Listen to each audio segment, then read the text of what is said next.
sometimes just how the likes of Sweden, who seem to be continually at major championships, without this superstar, you know, Zlatan's hanging on, but the big superstars that they once had, Sweden, are not really there anymore, like a lot of the countries.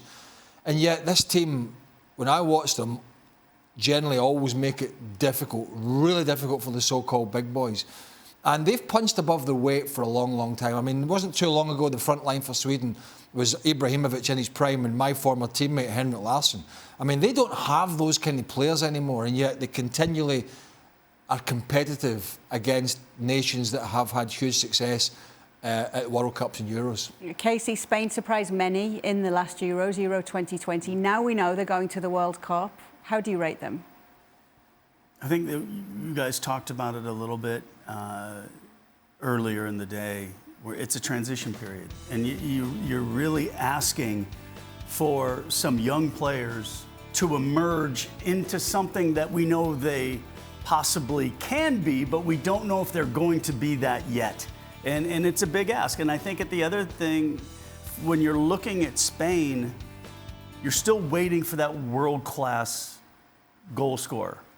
You're waiting for a Raul or a Fernando Torres or a David Villa, or where are they coming from? They haven't come up yet. And I don't know if they can win a major championship without a real marquee striker. I know they did it before with kind of a false nine, but then again, look at the midfield that they had at that stage, which they don't have right now. I don't know what the guys, it'd be interesting to know what everybody thinks, but Sergio Busquets today was 133 caps, right? Listen, trust me, from people that have played international football, that's amazing. I mean, it just has amazing continuity and consistency. However, I think his selection today went somewhat to say, we can play Busquets against teams that we know we're going to dominate because we're going to have a lot of possession. But I'm not sure Spain, when they go to these major competitions and play the elite level teams, can afford to play without the Kokes and the Rodris. Because I think Busquets, as good as he has, as brilliant as he has been, the defensive aspect of the game now for him is a problem against really quick opponents that are quality around about him. That's not Sweden, and I think that's one of the pieces of the team, particularly with young Gavi and others around there that's inexperienced. That's one of the pieces of the team that Luis Enrique has to get right, because I think better teams in the world, you know, the Euros and the World Cups, can play around him now. He hasn't got the legs to get around. Yeah, he can pass the ball. He's experienced, he can fill gaps, but he can't get around and plug those holes that Rodri and one or two others can. Frank, look at today. I mean, it's a prime example. You've got a Swedish side that had about 25% possession, but still had the better chances to score the games. And you give those chances. Look, Forsberg on another day scores both those goals, and Spain are in the playoffs. So it's something that cutting edge, but then you still have to have the athleticism, if you do have a wayward pass, that you can stop a counterattack. And those guys that you just mentioned can do that. Luis, what are your expectations for Spain in the World Cup?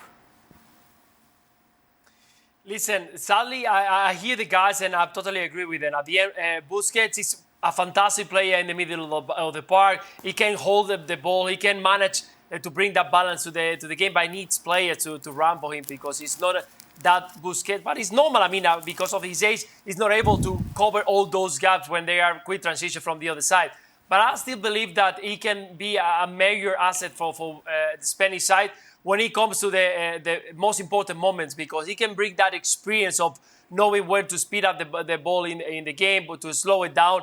But it's true that we need to bring players who can add more goals on the score sheet, because at the end, we got all those Morata, Dani Olmo, Sarabia, who can bring a little bit, but still need players in the middle of the field to bring more goals on the Spanish side. So hopefully, and fingers crossed, this Spanish side realize about that. Luis Enrique work a little bit on this 11 that is going to continue moving forward. It's going to be changing, because he showed that he can make a lot of rotation with different players, as we've seen with Raúl de Tomás.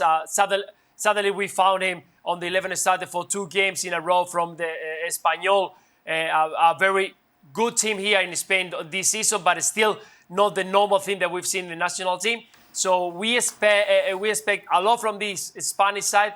but we need a little bit more going forward if we want to arrive later on the World Cup. So once again, I think we got talent. I think we got experience on the field. We need to figure it out how to bring more goals on the side, because if not, I don't think that this Spanish national team can arrive later on the World Cup. And Jan, what about the Swedish national team then? They're no strangers to the playoffs. How do you think they're going to do? Well, first of all, I think Sweden have had a good campaign. And when we're talking about Spain, we also have to talk about Sweden, because it was more or less Sweden who gave this away. Remember, Sweden winning at home against Spain, and they have the match balls in Greece, losing. They had more or less a match ball in Georgia, losing there. So this is a Swedish team. Craig said it. It's not like the superstars that they used to have. But I also have to think about conservative Nordic coaches like Janne Andersson today. You need a goal. You're desperate to get a goal away from home, and you take off Emil Forsberg. And you could see on Emil Forsberg was thinking, what is going on here? But having said that, Sweden, as you said, Kay, they're used to the playoff. I'm not sure about their seeding, but they will be a good team in those playoffs. But remember, it used to be this home and away game. Now it's differently with the semi-finals going into the finals. So I think that makes it more open.